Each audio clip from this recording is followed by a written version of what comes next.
नमस्कार दोस्तों, कैसे हैं आप सब। आज मैं आपको इंटरमीडिएट के 10वें अध्याय मानव कल्याण में सूक्ष्म जीव के बारे में बताऊंगा। माइक्रोब्स इन ह्यूमन वेलफेयर, अर्थात सूक्ष्म जीव कहते किसको हैं और इनका मानव के कल्याण में कहाँ कहाँ प्रयोग किया जाता है, कहाँ कहाँ उपयोग किया जाता है, इसके बारे में बताऊंगा। सबसे पहले आइए हम बताते हैं आपको कि सूक्ष्म जीव कहते किसको हैं। माइक्रोब्स वे सभी जीव जो हमारी सामान्य आंखों से, नग्न आंखों से दिखाई नहीं देते हैं, सूक्ष्म जीव कहलाते हैं।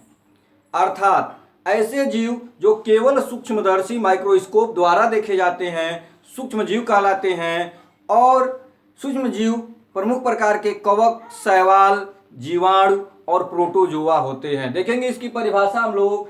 माइक्रोब संसार के वे सभी जीव जिन्हें नग्न आंखों से नहीं देखा जा सकता, सूक्ष्म जीव कहलाते हैं। उदाहरण के तौर पर देखेंगे जीवाणु, कवक, शैवाल, प्रोटोजोआ आदि प्रमुख प्रकार के सूक्ष्म जीव होते हैं। अब जो सूक्ष्म जीव होते हैं उनके वास स्थान यानी कि कहाँ रहते हैं, कहाँ पाए जाते हैं, इसके बारे में भी थोड़ा हम जानेंगे कि जो सूक्ष्म जीव होते हैं वह माइनस टेम्परेचर होता है तब भी पाए जाते हैं, बहुत हाई टेम्परेचर होता है तब भी, जहाँ अम्लीय मिट्टी होती है वहाँ भी पाए जाते हैं। अर्थात यह कहना अतिशयोक्ति नहीं होगी कि जैसे हम लोग कहते हैं कि कण-कण में ईश्वर है, उसी तरह से कण-कण में भगवान व्याप्त है, उसी तरह से हर जगह यह जो माइक्रोब्स हैं, सूक्ष्म जीव हैं, यह पाए जा सकते हैं और पाए जाते हैं। अब हम देखेंगे कि सूक्ष्म जीवों का उपयोग कहाँ कहाँ हम लोग अपने जीवन में करते हैं और किन किन उत्पादों का उत्पादन किया जाता है। इसके पहले वाले अध्याय में मैं आपको बताया था कि सूक्ष्म जीव से होने वाले रोग जैसे हैजा है, टीबी है, कलरा है, हेपेटाइटिस है, ज्वाइंटिस है, ये सूक्ष्म जीवों से होने वाले हमें रोग हैं।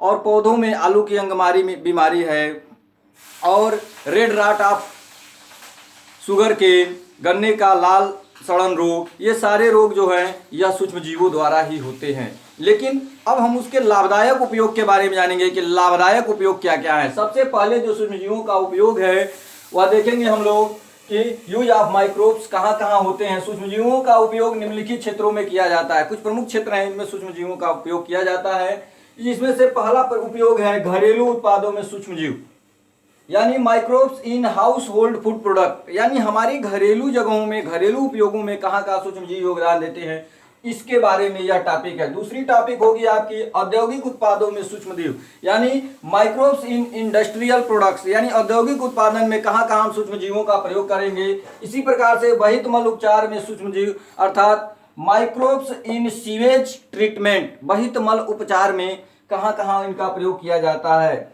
अगला बिंदु, चौथा बिंदु है बायोगैस उत्पादन में सूक्ष्म जीव, अर्थात माइक्रोब्स इन बायोगैस प्रोडक्शन, इसमें बायोगैस के उत्पादन में कैसे हम सूक्ष्म जीवों का प्रयोग करते हैं। इसी प्रकार से जैव नियंत्रण कारक के रूप में, अर्थात microbes in bio control agent, जैव नियंत्रण कारक के रूप में कहाँ कहाँ हम लोग प्रयोग करते हैं सूक्ष्म जीवों का, इसके बारे में जानेंगे।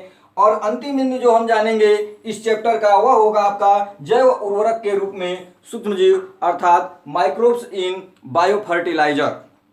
यह तो हो गए प्रमुख बिंदु। अब हम बारी बारी से स्टेप बाय स्टेप एक एक बिंदुओं का अध्ययन करेंगे।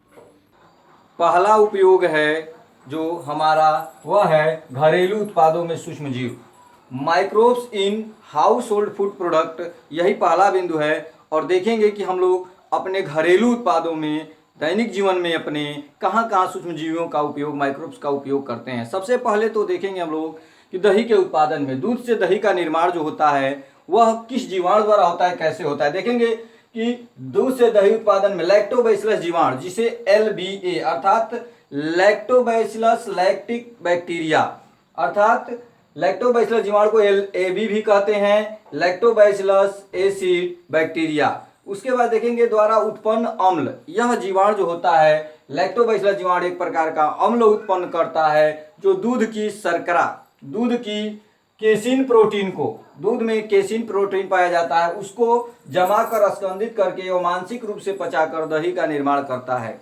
इस प्रकार से देखेंगे कि लैक्टोबैसिलस जो जीवाणु है वह हमारे घरों में दही के निर्माण में प्रयुक्त होता है। और दही में विटामिन B12 प्रचुर मात्रा में पाया जाता है। दही में विटामिन B12 प्रचुर मात्रा में होता है और यह पेट के रोगों को रोकने में दही सहायक भी होता है।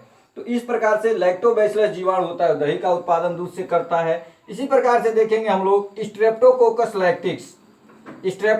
लैक्टिस और लैक्टोबैसिलस बुल्गेरिस, यह जीवाणु जो होते हैं मक्खन के निर्माण में स्ट्रेप्टोकोकस लैक्टिस और लैक्टोबैसिलस बुल्गेरिस पनीर के निर्माण में। उसी तरह से प्रोपियोनिबैक्टीरियम सारमैनाई जो होता है जीवाणु, यह स्विस पनीर उत्पन्न करता है। यह जीवाणु है तीनों, स्ट्रेप्टोकोकस, लैक्टोबैसिलस बुल्गेरिस और प्रोपियोनिबैक्टीरियम सारमैनाई। और दही का निर्माण भी यह दोनों बैक्टीरिया करते हैं, स्ट्रेप्टोकोकस लैक्टिस और लैक्टोबैसिलस बुल्गेरिस। इसी प्रकार से देखेंगे हम लोग कि जो ये प्रोपियोनिबैक्टीरियम सारमैनाई है, यह स्विस चीज अर्थात स्विस पनीर के उत्पादन में प्रयुक्त होता है और यह जीवाणु अपने अंदर से प्रचुर मात्रा में कार्बन डाइऑक्साइड उत्पन्न करता है। और जब देखते हैं हम लोग कि जो भी पनीर होता है उसमें बारीक बारीक ऐसे छेद दिखाई देते हैं, यह इसी कार्बन डाइऑक्साइड के कारण उत्पन्न होता है। जो छिद्र होते हैं वह कार्बन डाइऑक्साइड के कारण उत्पन्न होते हैं। दूसरे बिंदु को हम देखेंगे, एक चीज और यहाँ ध्यान देने योग्य बातें हैं कि कुछ कवकों का भी प्रयोग करते हैं हम लोग पनीर के उत्पादन में। वे कौन कौन से कवक हैं देखेंगे, वे एक दोनों कवक हैं, पेनिसिलिनियम कोमेम्बर्टी और पेनिसिलिनियम रॉकफोर्टी।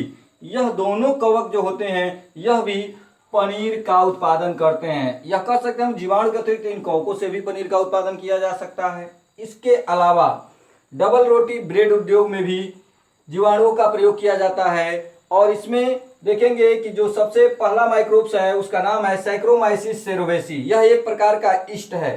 सैक्रोमाइसिस सेरोवेसी ईस्ट जो होता है, यह जो गीला मैदा होता है, जो सड़ा हुआ मैदा हम लोग कहते हैं, उसमें की जो स्टार्च होती है उसको शर्करा में बदलता है। यह सैक्रोमाइसिस सेरोवेसी नामक ईस्ट मैदे के स्टार्च को शर्करा में और शर्करा में बदलने के बाद से यह एक एंजाइम यहाँ प्रयोग किया जाता है, जाइमेज एंजाइम। यह कार्बन डाइऑक्साइड और C2H5OH अर्थात एथिल अल्कोहल में परिवर्तित करता है। देखेंगे कभी भी हम लोग कि जो डबल रोटी या ब्रेड होता है उसमें भी बारीक बारीक हर जगह छिद्र दिखाई देते हैं। यह छिद्र इस ब्रेड में या डबल रोटी में कार्बन डाइऑक्साइड के कारण होता है। इसके बाद जो तीसरा घरेलू उत्पादन में बिंदु है वह है डेयरी में। डेयरी उद्योग में देख रहे हैं हम लोग कि लैक्टोबैसिलस लैक्टिस नामक जो जीवाणु होता है और एक और जीवाणु देखेंगे स्ट्रेप्टोकोकस लैक्टिस। यह जीवाणु जो होती है दूध में, हमारे जो दूध होता है उसमें लैक्टोज शर्करा पाई जाती है। दूध में कौन सा प्रोटीन देखेंगे यहाँ केसिन प्रोटीन, और दूध में कौन सी शर्करा पाई जाती है तो देखेंगे लैक्टोज शर्करा। तो दूध की लैक्टोज शर्करा को जो लैक्टोबैसिलस लैक्टिक या स्ट्रेप्टोकोकस लैक्टिस नामक जीवाणु है यह लैक्टिक अम्ल में बदल देता है, जिससे दूध खट्टा हो जाता है, खराब हो जाता है। दूध हम ऐसे रख देते हैं बिना उबाले तो देखते हैं कि बहुत समय तक नहीं टिकता, तुरंत खराब होने लगता है। लेकिन इस प्रक्रिया को डेयरी उद्योग में जब डेयरी हम चलाते हैं उस समय क्या करते हैं कि दूध को खराब होने से बचाने के लिए 15 सेकेंड तक 71 डिग्री सेल्सियस ताप पर 15 सेकेंड तक 71 डिग्री सेल्सियस ताप पर गर्म करके और बहुत तेजी से उसको शीघ्रता से ठंडा कर दिया जाता है, जिससे जो भी हानिकारक जो बीजाणु है, किसके बीजाणु तो लैक्टोबैसिलस लैक्टिस और स्ट्रेप्टोकोकस लैक्टिस नामक जीवाणुओं के जो बीजाणु हैं वह डेड हो जाते हैं और दूध जो होता है बहुत समय तक आसानी से रखा जा सकता है। जो यह प्रक्रिया है किसी पदार्थ को 15 सेकेंड तक 71 डिग्री सेल्सियस ताप पर रखने की, वह प्रक्रिया पाश्चुरीकरण कहलाती है। अब हम जानेंगे दूसरे बिंदु के बारे में। दूसरा बिंदु देखेंगे हम लोग कि औद्योगिक उत्पादन में सूक्ष्म जीवों का प्रयोग कहाँ कहाँ होता है, माइक्रोब्स इन इंडस्ट्रियल प्रोडक्शन। यहाँ पे हम देखेंगे कि सबसे पहला जो बिंदु है वह जानेंगे हम लोग कि किण्वक क्या होता है, फेर्मेटर या किण्वक किसे कहते हैं। तो जिस पात्र में, जिस बर्तन में माइक्रोब्स का बड़े पैमाने पर उत्पादन किया जाता है उसी पात्र को हम लोग किण्वक या फेर्मेटर कहते हैं। देखेंगे सूक्ष्म जीवों को उत्पन्न करने वाला पात्र किण्वक कहलाता है। किण्वक एक ऐसा पात्र होता है, एक बड़ा सा टैंक होता है जिसमें बड़े पैमाने पर माइक्रोब सूक्ष्मजीवी उत्पन्न किए जाते हैं और जिस प्रक्रिया द्वारा इनको उत्पन्न किया जाता है वह प्रक्रिया किण्वन कहलाती है। दूसरी चीज देखेंगे हम लोग कि जो इंडस्ट्रियल उत्पादन देख रहे हैं हम लोग माइक्रोब्स द्वारा, उसमें सबसे पहला जो है किण्वित पेय पदार्थ एल्कोहल का निर्माण कैसे किया जाता है इसके बारे में हम लोग समझेंगे। एल्कोहल में कौन आश्वित होता है, कौन बिना आश्वन क्रिया द्वारा बनता है और इनका निर्माण कैसे होता है। एल्कोहल के निर्माण में जिस ईस्ट का प्रयोग होता है उस ईस्ट का नाम है सैक्रोमाइसिस सेरोवेसी। देखेंगे यहाँ हम लोग कि इस ईस्ट के द्वारा ही एल्कोहल या शराब का उत्पादन होता है। सैक्रोमाइसिस सेरोवेसी, यह ईस्ट जो होता है यह एल्कोहल का उत्पादन करता है।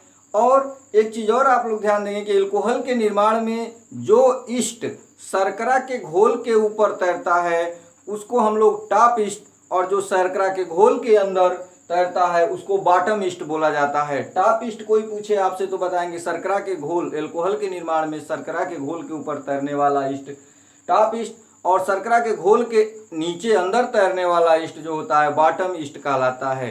अब हम पूरी प्रक्रिया को समझेंगे कि कैसे एल्कोहल का निर्माण करते हैं। तो एल्कोहल के निर्माण में सबसे पहले क्या किया जाता है कि शर्करा का घोल, जो सूक्ष्म जीव होते हैं, देखेंगे हम लोग कि ईस्ट कोशिकाएं, अर्थात जो सैक्रोमाइसिस सेरोवेसी नामक ईस्ट है इसकी कोशिकाएं किण्वन द्वारा, किण्वन शब्द का मतलब जहाँ किण्वन है वहाँ आप लोग अपने दिमाग में कंसेप्ट में रखेंगे कि सड़ाना या खट्टापन, यह शब्द फेर्मेंटेशन का मतलब होता है। देखेंगे ईस्ट कोशिकाएं किण्वन द्वारा शर्करा के घोल को शराब में बदलती हैं। इसमें जो ईस्ट द्वारा उत्पन्न इन्वर्टेज और जाइमेज, ईस्ट कोशिकाएं जो होती है दो प्रकार के एंजाइम उत्पन्न करती है, एक को कहते हैं इन्वर्टेज और दूसरा होता है जाइमेस, और दोनों एंजाइम मिलके एथिल एल्कोहल C2H5OH का निर्माण करते हैं। एक समीकरण के द्वारा इस पूरी प्रक्रिया को हम लोग समझेंगे। देख रहे हैं हम लोग, यह है शर्करा, यहाँ देखेंगे हम लोग, यह शर्करा है C12H22 और O11 प्लस H2O दोनों मिला हुआ है, और ईस्ट कोशिकाएं जिस एंजाइम अर्थात जो इन्वर्टेज और जाइमेज एंजाइम, देख रहे हैं यहाँ जाइमेज एंजाइम, इस एंजाइम के द्वारा इन्वर्टेज एंजाइम जो होता है शर्करा के घोल को ग्लूकोज और फ्रैक्टोज C6H12O6 और C6H12O6 ग्लूकोज और फ्रैक्टोज में विखंडित कर देता है। पुनः यह ग्लूकोज देख रहे हैं हम लोग, इस ग्लूकोज को जाइमेज एंजाइम किसमें एथिल एल्कोहल अर्थात शराब, यह सूत्र होता है शराब का 2C2H5OH में बदल देता है, और इसके साथ 2CO2 भी उत्पन्न होता है। यह प्रक्रिया तो हो गई शराब के निर्माण की। अब हम देखेंगे कि शराब के निर्माण में दो कैटेगरी में इनको बांटा गया है। मादक पेय जो किण्वित पेय पदार्थ, इनको दो कैटेगरियों में बांटा गया है। एक है आसवन प्रक्रिया द्वारा, अर्थात आसवन वह प्रक्रिया होती है जिसमें पहले वाष्पन और फिर संघनन करते हैं। तो आसवन प्रक्रिया द्वारा वाइन और बियर का निर्माण आसवन प्रक्रिया द्वारा, और बिना आसवन प्रक्रिया द्वारा जो मादक पेय पदार्थ जो बनते हैं, किण्वित पेय पदार्थ, वह है ब्रांडी है, विस्की है, रम है। इसके बाद ये तो हो गई पूरी प्रक्रिया हम लोगों की किण्वित पेय पदार्थों के अर्थात ब्रांडी, विस्की, रम, वाइन, बियर के निर्माण की प्रक्रिया। अब हम जानेंगे कि जो दूसरा चीज़ है तंबाकू उद्योग में कहाँ माइक्रोब्स का प्रयोग करते हैं, कैसे हम तंबाकू की पत्तियों में सुगंध और स्वाद लाने के लिए किन किन बैक्टीरिया का, किन किन माइक्रोब्स का प्रयोग करते हैं। तो सबसे पहला माइक्रोब्स है बैसिलस मेगाथीरियम, और दूसरा माइक्रोब्स है माइक्रोकोकस कैंडिडेंस। इनका प्रयोग जो होता है तंबाकू की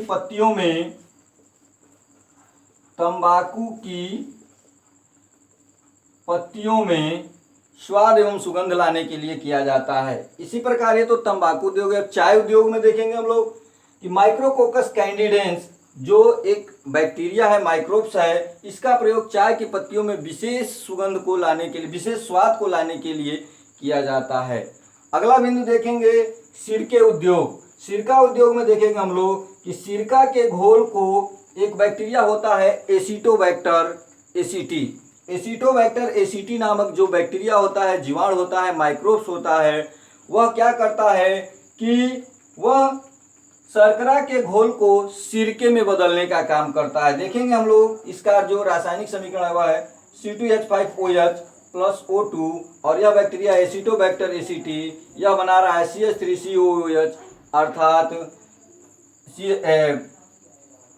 जीवाणु सिरका बना रहा है और प्लस जल का उत्पादन कर रहा है।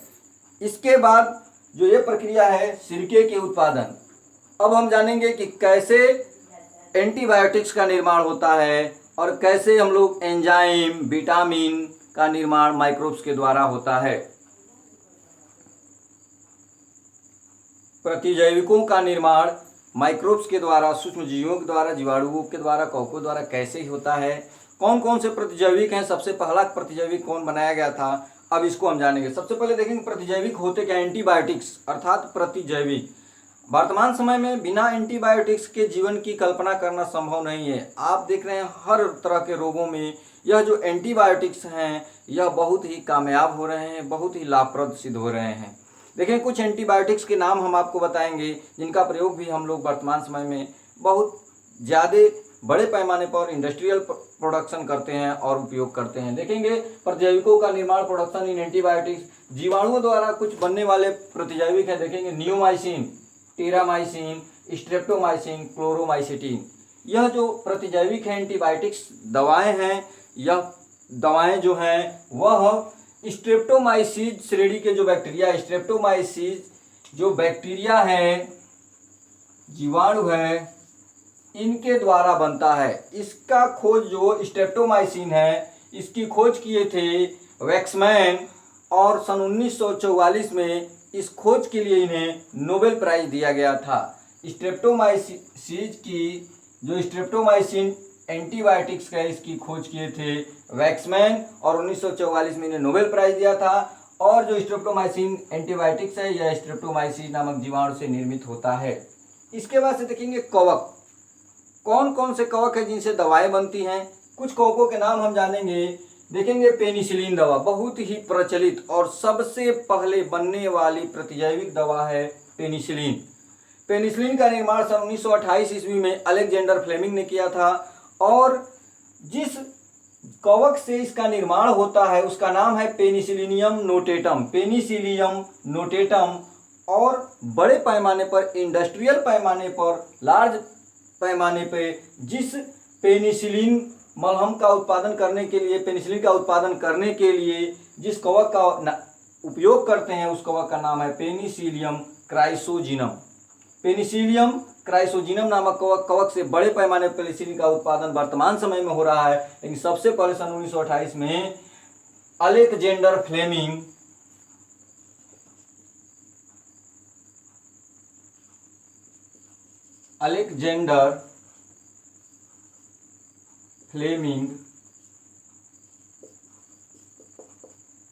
ने किया था और 1945 में इस कार्य के लिए इन्हें नोबेल प्राइज भी दिया गया था। दूसरा जो देखेंगे हम लोग क्लेविसिन।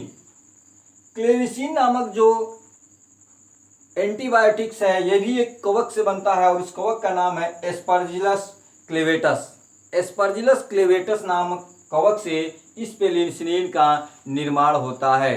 अब हम जानेंगे कुछ विटामिनों का निर्माण किस कवकों, किस जीवाणुओं से या कवकों से होता है और जैव सक्रिय अणु, एंजाइम आदि कैसे बनते हैं।